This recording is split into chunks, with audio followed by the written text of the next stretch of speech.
Assalamualaikum warahmatullahi wabarakatuh. Perkenalkan, nama saya Sinta Febrianti dari jurusan Pengembangan Masyarakat Islam kelas 5C. Di sini saya akan membuat salah satu video dengan tujuan untuk memenuhi salah satu syarat tugas ujian tengah semester mata kuliah Filsafat Ilmu. Di sini saya akan menceritakan tentang riwayat hidup saya. Nama saya Sinta Febrianti, biasa dipanggil Tata oleh teman-teman kampus saya. Apabila di rumah saya dipanggil dengan kata Teteh. Dan saya lahir di Bandung Barat, Cipatat, tanggal 28 Februari 2000, dan sekarang usia saya yaitu 20 tahun. Dan riwayat pendidikan saya sekolah TK di Alipia, yaitu yang bertepatan di Ciburuy. Lalu saya melanjutkannya lagi di SDN Gunung Masigit yang bertepatan dekat dengan rumah saya. Lalu setelah itu saya sekolah SMP di Pondok Pesantren Al-Ittihad Cianjur yang bertepatan di Rawabango. Setelah lulus SMP, saya melanjutkannya lagi masih tetap di Pondok Pesantren Al-Ittihad, yaitu di SMA mengambil jurusan IPS. Lalu setelah 6 tahun berada di pesantren, saya melanjutkan kuliah di Universitas Islam Negeri Sunan Gunung Jati Bandung. Dan alhamdulillah sekarang saya sudah semester 5.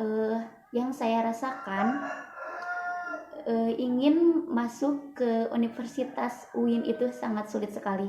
Begitu banyak perjuangan yang saya hadapi dan saya lewati untuk masuk ke UIN Sunan Gunung Jati Bandung.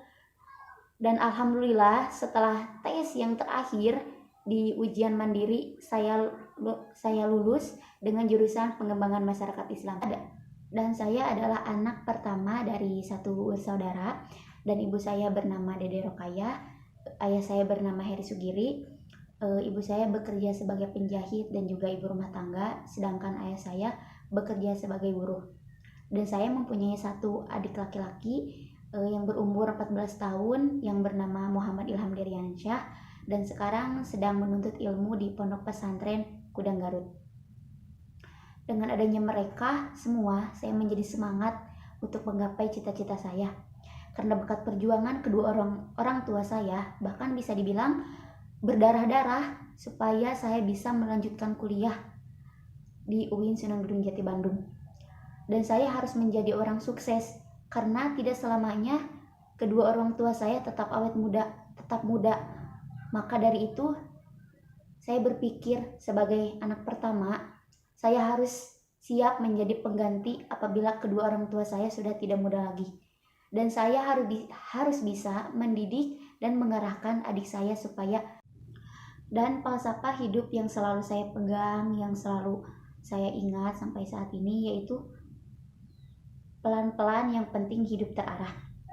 Dari sini saya selalu pelan-pelan dalam melaksanakan sesuatu, dalam menjalankan sesuatu, karena menurut saya segala sesuatu apabila dijalankan dengan terburu-buru itu tidak baik. Lebih baik sedikit-sedikit, pelan-pelan. Yang terpenting kita finishnya itu dengan baik. Dan falsafah yang selanjutnya yang selalu saya ingat yaitu hidup dengan ilmu akan mudah, hidup dengan agama akan terarah, dan hidup dengan cinta akan mudah. Seperti yang kita ketahui, apabila kita mempunyai ilmu, maka segala sesuatu akan terasa lebih mudah. Contohnya seperti ini. Kita belajar matematika, dengan belajar matematika kita mudah untuk menghitung. Maka dari itu segala sesuatu apabila didasarkan dengan ilmu, maka akan terasa lebih mudah. Lalu selanjutnya, hidup dengan agama akan terarah. Contohnya kita agama Islam. Kita sudah mengetahui bahwa diwajibkan dalam agama Islam itu harus seperti sholat, puasa, zakat. Itu yang harus kita lakukan. Maka dari itu kita menjalankan hidupnya itu menjadi terarah dengan setiap harinya. Dan yang selanjutnya yaitu hidup dengan cinta akan indah. Seperti yang ada di lirik lagu, hidup tanpa cinta bagai taman tak berbunga. Dari lirik lagu itunya pun sudah sudah terbilang cukup jelas bahwa hidup tanpa cinta itu bagaikan taman tak berbunga. Maka dari itu, kita hidup itu membutuhkan cinta agar hidup kita itu terasa lebih indah. Cinta dari orang tua, cinta dari keluarga, cinta dari orang lain. Dengan mereka cinta kepada kita, maka selanjutnya yaitu tentang cita-cita saya. Seperti yang kita ketahui, setiap orang memiliki cita-cita dalam hidupnya. Bahkan ada orang yang mengibaratkan cita-cita itu ibaratkan sebuah nyawa.